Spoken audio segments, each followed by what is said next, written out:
BBOR Black Box Online Radio, coming to you from West Virginia. BlackBoxNed88 on Instagram for the bonus podcast. And welcome to BBOR, the home of true crime talk radio and your premier destination for unsolved mysteries, criminal psychology, and exploring the dark side of cyberspace. My name is Ned DeHaan, and I am your host, as well as the creator of AstroPsych 400 here on YouTube, and regular contributor to the Zodiac Killer channel. And a great way to support these shows is just by listening to some more content. But you can also go over to Amazon.com and have a look at the book Killer on a White Horse, written by me, Ned DeHaan. It is a novel, murder mystery, inspired by the Zodiac Manson connection, but it is indeed fictional. However, who doesn't love a good mystery? And there is always the TeeSpring page. Feel free to check out some of the merchandise. And remember, being weird is not a crime. Let the show begin. Okay, hello everybody. Today is Monday, another Zodiac Monday. Welcome to the show. How's everybody doing? I hope everybody had a good weekend.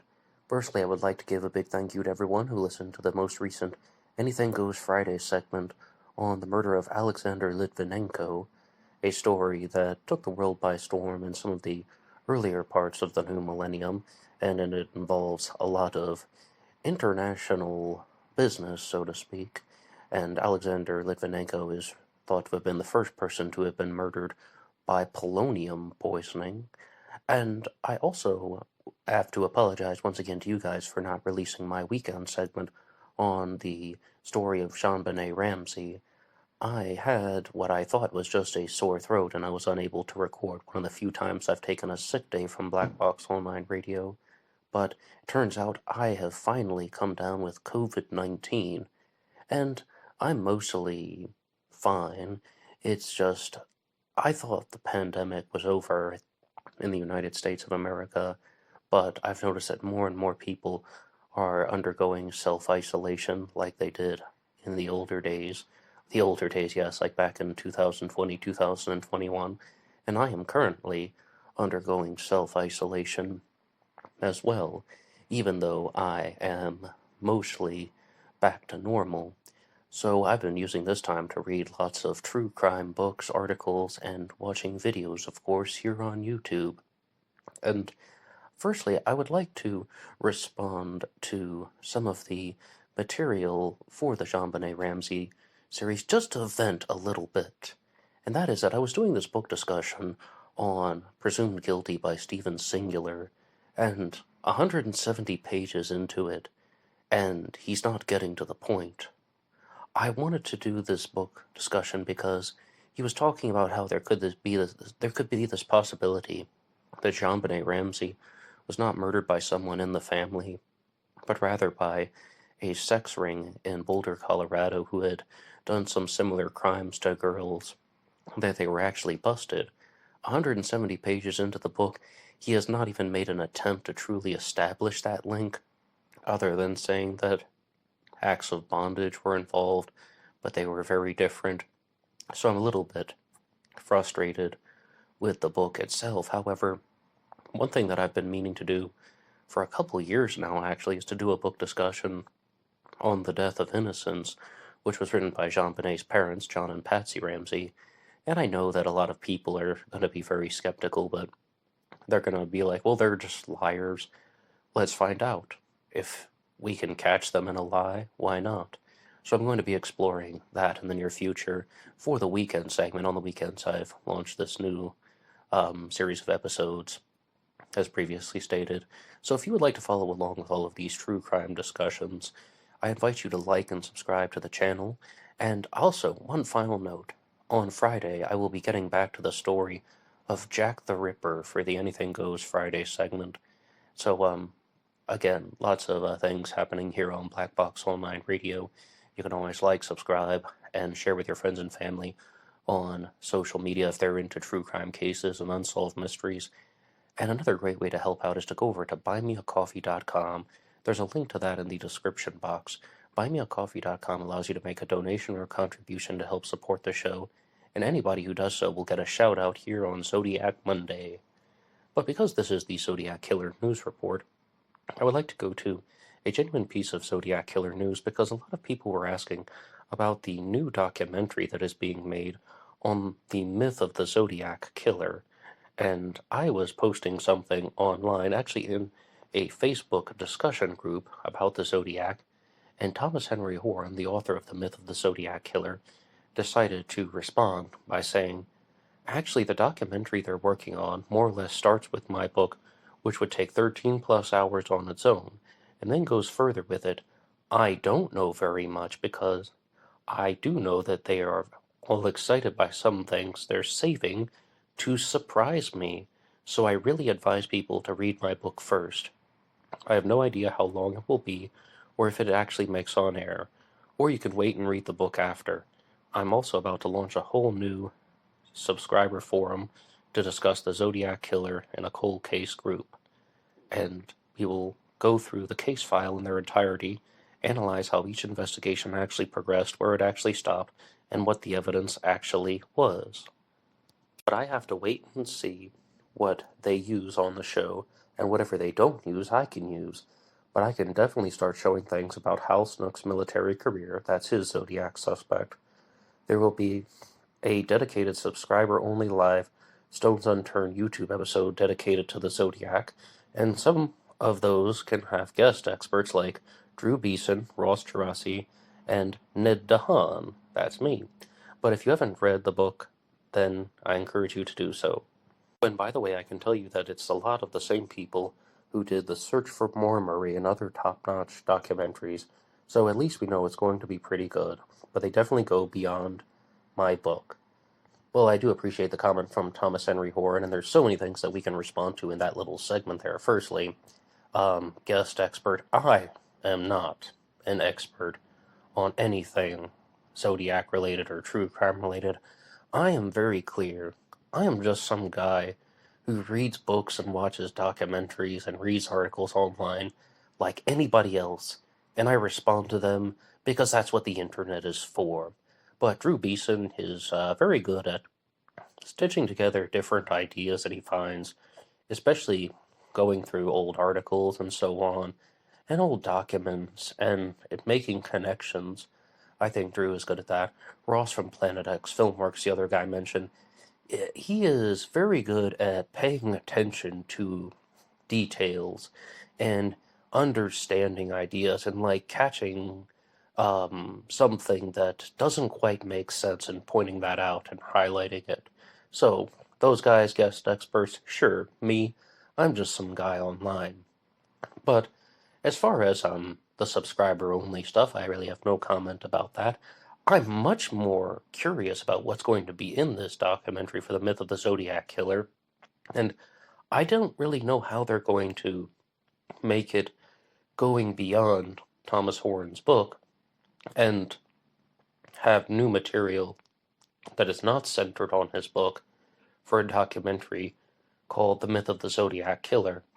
And originally I thought it would just be something like 90 minutes long, but the way that that comment was structured, it sounds like it's going to be a series of episodes. So we will have to wait and see. I mean, you do a 6-part series, I think that would get a lot of people's attention. I mean, would they have, like, skeptics that are going to be challenging the myth of the Zodiac Killer? And let's just talk about that for a second. The myth of the Zodiac Killer is the Zodiac hoax theory, the idea that there was no Zodiac Killer, that there were a series of murders that were committed in 1968 and 69, and somebody wrote letters taking credit for them who was not the real killer, meaning that it was a hoax, but real murders did indeed happen. It's just somebody made the people think that there was this serial killer on the loose, when in reality, the letters were actually written by a member of law enforcement, and the person that Thomas Horton just mentioned, Harold K. Snook, also known as Hal Snook. And one thing that I decided to do after reading that comment was to go back over to the Zodiac Killer channel. And about 3 years ago, I watched their video on Hal Snook and the Zodiac hoax theory, and I decided to rewatch that one, and there were 2 reasons for it. Firstly, because I didn't remember everything that they had said. It was about 3 years ago. But also recently, I responded to their Robert Vaughn video here on the Zodiac News Report, and in the Hal Snook video over there, and I do like the Zodiac Killer channel. I say a lot of good things about them. I work with them all the time. But in the video about Hal Snook, I had to take a certain amount of exceptions to the way they presented the information. Firstly, they talked about the Zodiac hoax theory. Okay, there's not a single killer. There is one person writing letters taking credit for multiple murders. And I give them credit. The most important challenge to the hoax theory is the Lake Berryessa stabbing. On September 27th of 1969, Brian Hartnell and Cecilia Shepard were attacked by somebody wearing the Zodiac Killer's famous costume. It had a symbol on it, the circle with a cross going through it, estimated to have been 3 inches by 3 inches in the exact center of the costume. The killer was wearing a black hood that had somewhat of a rectangular top, clip-on sunglasses, and possibly a dark blue or black windbreaker underneath, carrying a gun that may have been a .45, pre-cut lengths of rope, and a knife that was used to stab the victims. Now, in the video, they said that this is the biggest challenge to the hoax theory because, firstly, Hal Snook wouldn't have learned about the crime for 5 hours until later. Like, it would took Hal Snook 5 hours to learn about the crime, and then how could he have gotten to the crime scene and written a message on Brian Hartnell's car door? Because after the Lake Berryessa stabbing, somebody wrote a message on the car door that had the Zodiac symbol, the dates of Zodiac activity, and the word Vallejo, and then by knife. Not in that order. I tumbled the order a little bit. And they're just like, well, there's no possible way that Hal Snook could have gotten to the crime scene, written the message, come back, and then went back there at midnight. And you could even see Hal Snook promoting Black Box Online Radio, investigating Lake Berryessa at night. And I thought that that was a very weird way of presenting the information because, firstly, Thomas Warren may have said that in the past, that Hal Snook wrote the message on the car door because it had similar handwriting, but in the most recent publication of his book, The Myth of the Zodiac Killer, he does not defend that standpoint. And even when I was a guest on his show last year, I openly asked him that direct question, who wrote the message on the car door, and he now says the killer did. And in the Myth of the Zodiac Killer, there are two possibilities that are provided for this, none of which involve Hal Snook writing the message on the car door. The first is that it was a copycat who learned about this from the newspapers because the handwriting and the symbol were published in the Vallejo Times-Herald, and anybody who had read that newspaper would have had almost 6 weeks, maybe 5 weeks, to practice their handwriting to stage the stabbing. And Evan from Texas, someone else who is a supporter of the hoax theory, also said, if you're going to say that the stabbing is different than the shootings, therefore it has to be the same person, that's circular thinking. The crimes are different, therefore it has to be the same killer. Circular thinking, because these crimes are indeed very different.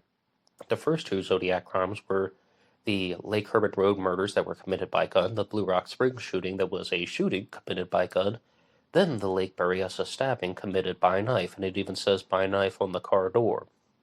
So that's one possibility, that it was a copycat who learned about it from the newspaper, and even in the Zodiac Killer channel's video on Hal Snook, it states very clearly, okay, Hal Snook could have seen that somebody committed this copycat crime, and then just went with it.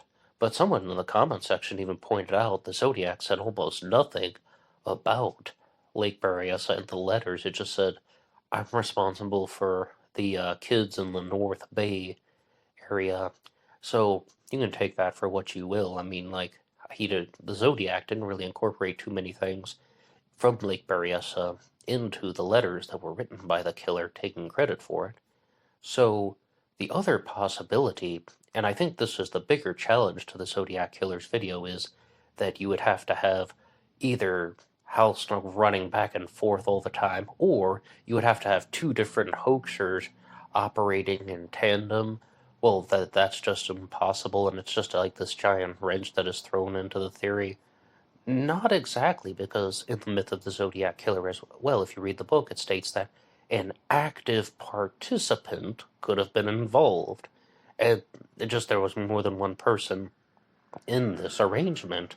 And in the past, Thomas Horn has talked very clearly about somebody named Dennis Land, the park ranger, who was actually first on site to see Brian Hartnell and Cecilia Shepard, and that he was the suspect who Thomas Horn thought most likely committed the Lake Berryessa stabbing, and that was one of the benefits of wearing the hooded costume, was so that some way, somehow, he wouldn't be identified or recognized. And the reasons for this are that there was a comment from Brian Hartnell, the surviving victim, that when he first saw the park ranger Dennis Land, he thought that the killer had come back. And the second reason is that as a park ranger, Dennis Land would have had access to the authorized entry only dirt road, so he could have gotten around the park rather conveniently. And the third one is he was allegedly out of radio contact at the time of the murder. And I'm not sure how the second statement would be corroborated or substantiated, but I could definitely follow that line of thinking that I can comprehend that a park ranger would have access to certain roads that say authorized entry only. Okay, even if I don't have the exact map in front of me. So, what I think is the biggest challenge to the hoax theory that is mentioned in the Zodiac Killer channel's video as well, and this is one point that I genuinely agree with, is there was a real Zodiac Killer. And I said this in my first video on the hoax theory, even before I knew who Thomas Hort was, before I'd ever heard of the myth of the Zodiac Killer. It's that if somebody committed a crime while wearing the Zodiac Killer symbol and wrote this message on the car door with the Zodiac symbol, the word Vallejo, the dates of Zodiac activity, and Vine life, there was a Zodiac Killer. I mean, the Zodiac Killer killed at least one person, Cecilia Shepard at Lake Berryessa. So it's unfair to say that there was no Zodiac, and also this goes to show that there is almost no plausible reason for that person wearing such an intricate costume at Lake Berryessa. I mean, a costume that the victim shouldn't even have lived to talk about. I mean, both the victims survived the stabbing, and Cecilia Shepard didn't pass away until 2 days later in the hospital. And the only thing that I can think of to say on behalf of the hoax theory is that there was this expectation that both the victims would have died. They had meaning to the killer, and maybe, just maybe, it already existed. Firefighters wear a similar type of hood, or in the older days, and also riot police had somewhat of a similar type of design, or even welders had a similar costume.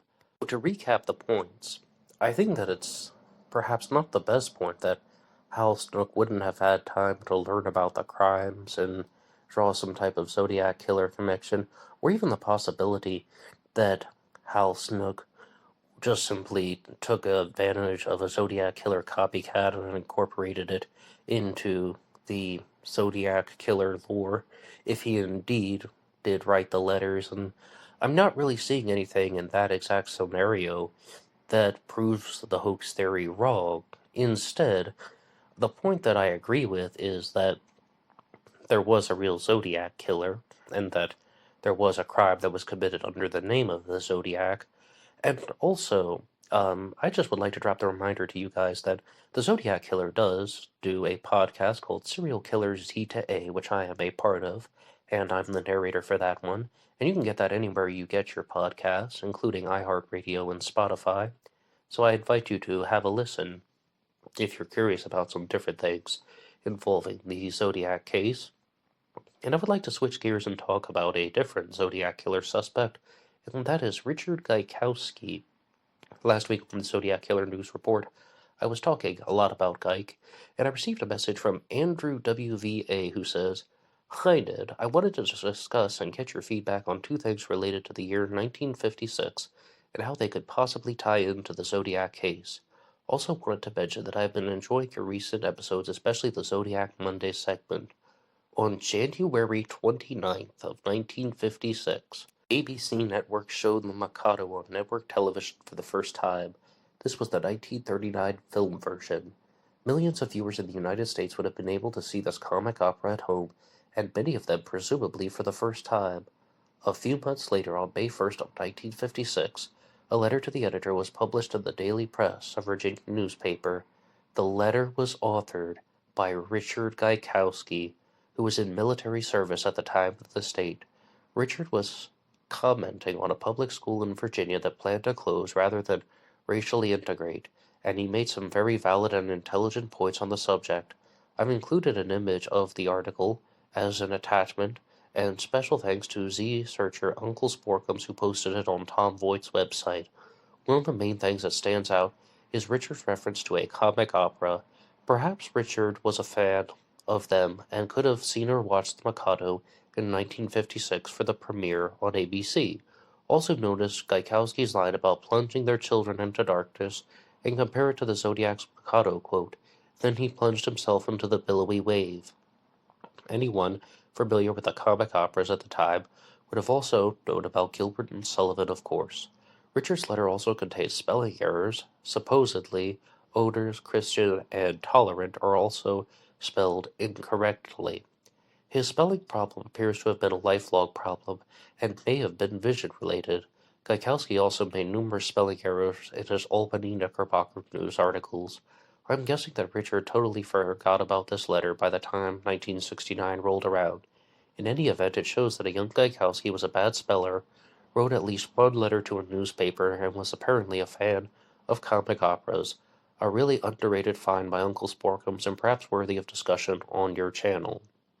Well, Andrew WVA, thank you so much for that. And in the past, I've even talked very clearly about how I don't think that Richard Gaikowski was the Zodiac killer, but I'm going to be very clear with you. If it turned out that somebody like Arthur Lee Allen turned out to be the Zodiac and there was this amazing find or revelation, I would say, yes, it's true, I was wrong. If it turns out that Richard Gaikowski was the Zodiac killer and there's this amazing find and there's this revelation, I would say, okay, I was wrong. And I would not be surprised at all. It turned out one of these more wild theories were true, that the Zodiac Killer and the Golden State Killer are one and the same, and that Ann Penn's whole Golden State Zodiac Killer solve turned out to be correct. I would be enormously surprised if they had forensic material to back up all the findings. I would accept the result, but I would even just have a hard time digesting that fact that Joseph James D'Angelo was the Zodiac killer. That would be something quite shocking. Arthur Lee Allen or Geik, no, I wouldn't be that shocked. But let's look at what was shared in Gaikowski's article. This is just a small segment of it. Our Position Abroad, editor, The Daily Press. I read with amusement in your paper of how Prince Edward County plans to close its public school rather than let colored and white children study together. It's always amusing to see supposedly mature people cut off their nose to spite their face. It would make a good comic opera if it wasn't so serious. The officials of Prince Edward County and the officials of the state of Virginia seem to be willing to plunge their children into darkness of ignorance in the hopes of saving the corpse of a social system that died nearly 100 years ago. Wow, Geik really turning up the heat. The system has decayed completely, and all the South has to do is to let the wind take the ashes and scatter them to be rid of its obnoxious odors.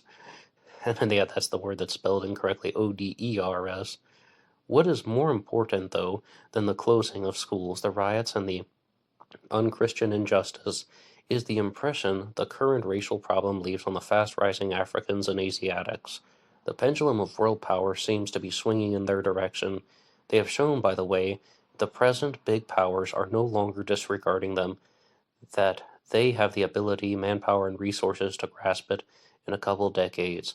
Now then should be the time to make amends for the past misdeeds the white man has done. Certainly they do not look with favor upon America for the current injustice committed against their colored brothers. If Western civilization is to survive, they will have to be more tolerant and have a forgiving heart. I often wonder if they will treat us as we have treated them. Private Richard Gaikowski, U.S. Army Hospital, Fort Eustis, Virginia. Okay, so there definitely do seem to be very similar pieces of language to the Mikado, but not a direct Mikado reference, although it's most likely coming from the Mikado. Firstly, we have comic operas. Secondly, we do have Plunging into the Darkness and The Billowy Wave. And what Andrew was talking about is that's actually mentioned in the Zodiac Killer's Exorcist letter that was mailed in 1974. He plunged into the billowy wave in the suicide's grave, Titwillow, Titwillow, Titwillow. That is from the second to the last number in The Exorcist. And, I mean, this is definitely somewhat comical in its own right, and you probably heard me trying not to laugh as I was reading some of these lines. And also, I don't really have too many comments about the political stance that Geik was taking. However, what I think is much more notable is that actually just seems like somewhat of a funny and witty guy, even though Geik would definitely go on to do not only some bad things, but also have his own battles with mental illness, being diagnosed with schizophrenia. But, yes, it definitely does seem that Geik was most likely familiar with the Mikado as early as 1956. So, nothing quite too shocking there. However, it's always good to try and put pieces together. And I would like to move on to the next segment, and that is to talk about the new book that I started reading, not the Zodiac Killer, Jack the Ripper and the Zodiac Killer is the title of it, by Zed Simpson. And I just want to show you guys this. If you are like watching the video version, I know some people listen to this while they're driving or they got YouTube Premium and they go out running. But if you're listening and watching, this is the way that this book came. Like, I'd arrived from Amazon.com and I was like, what the hell is this? Like, what the hell did I order? And I picked it up and I was like, oh, I guess it's a book or something. At first I thought it was like some oversized calendar. Did I finally buy that horse calendar I've always thought about ordering? No, it turned out to be the book. The Zodiac, not the Zodiac. Jack the Ripper and the Zodiac Killer by Zed Simpson. And yes, it's about the size of A4 paper, and it's written in very large font. So, very large type, that is. Large print book, I guess you would call it. And so far, it hasn't been so bad. I read some very bad reviews of the series of books that this is in, the Charles River Editors series. And my biggest criticism is that this book jumps around from Jack the Ripper to the Zodiac Killer too easily. It's almost like how when you listen to an episode of Black Box Online Radio, I'm just talking to you and I will change the ideas a lot. Yeah, but like, this is a book. This isn't like a podcast or just like rambling monologues. This is a book, I mean, I think would benefit from a lot more structure and order. And this one really jumps around a lot. So the first point that I would like to respond to is a claim made by Zed Simpson, and that is that the Zodiac Killer did not make a very strong effort to differentiate himself from other serial killers. And is that true or false? Do you agree with that statement? Is that true or false? The Zodiac Killer did not make a strong effort to differentiate himself from other serial killers. And I think that the answer to that is yes, because I've said very clearly that I think the Zodiac Killer was copying a lot of his material from Jack the Ripper, possibly also from the Phantom Killer from 1946, maybe even the New Orleans Axeman of 1918, or 1919 as well. The Axeman crimes went over a 2-year time span. More or less, it's about 18 months. I have a multi-part discussion on the New Orleans Axeman, if anybody is curious. So, I don't really think the Zodiac was trying to differentiate himself from other serial killers, but, well, why would he? I mean, what's the whole point? These are most likely some type of thrill kills that have been arranged, and I don't necessarily think that the Zodiac would have had any reason to do so, because the whole point is to commit murders and not get caught.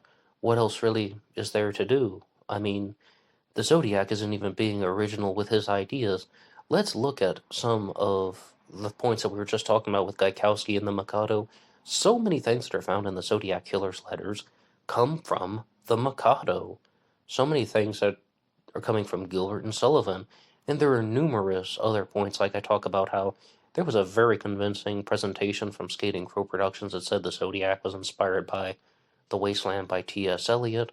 There's also been the theory that the Zodiac was inspired by the film Charlie Chan at Treasure Island, the story Sign Z by Edwin Baird, which has a character that says, "This is Z calling."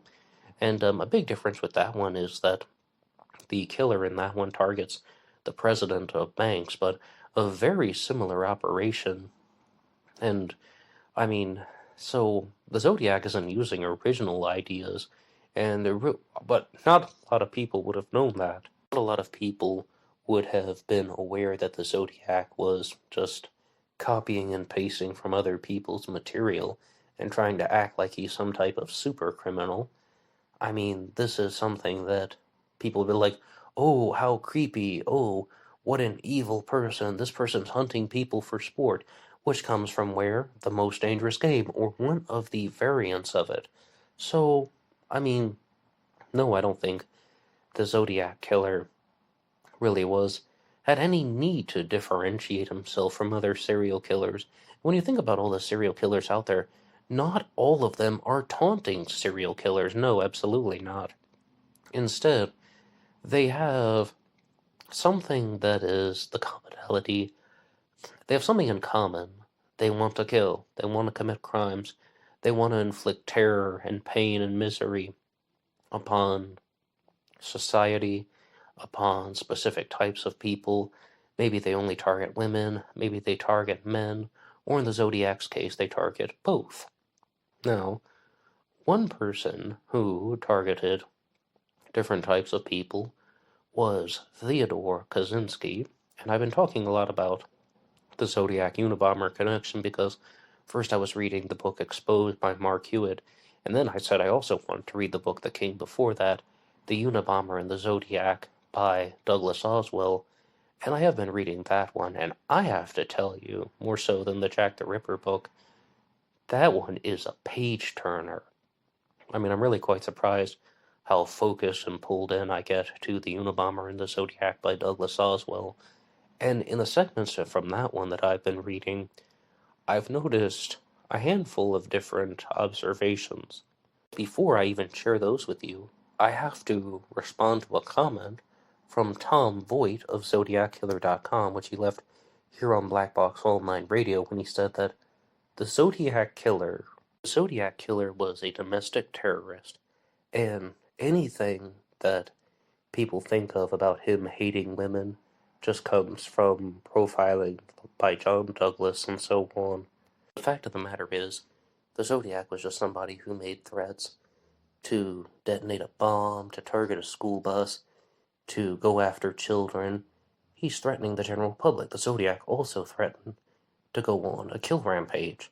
Number one, I agree that the Zodiac was a domestic terrorist, but because I was reading the book The Unabomber and the Zodiac, that book is all about how Ted Kaczynski, a Zodiac suspect and convicted Unabomber, was a domestic terrorist, but also had terrible relationships with women, and terrible isn't even the right word, because Douglas Oswell explores this a lot, and he says that Ted Kaczynski, by his own admission, was starving for intimacy with women, and even in Kaczynski's journals, he's talking about how it's not even only about sex, it's just about passion.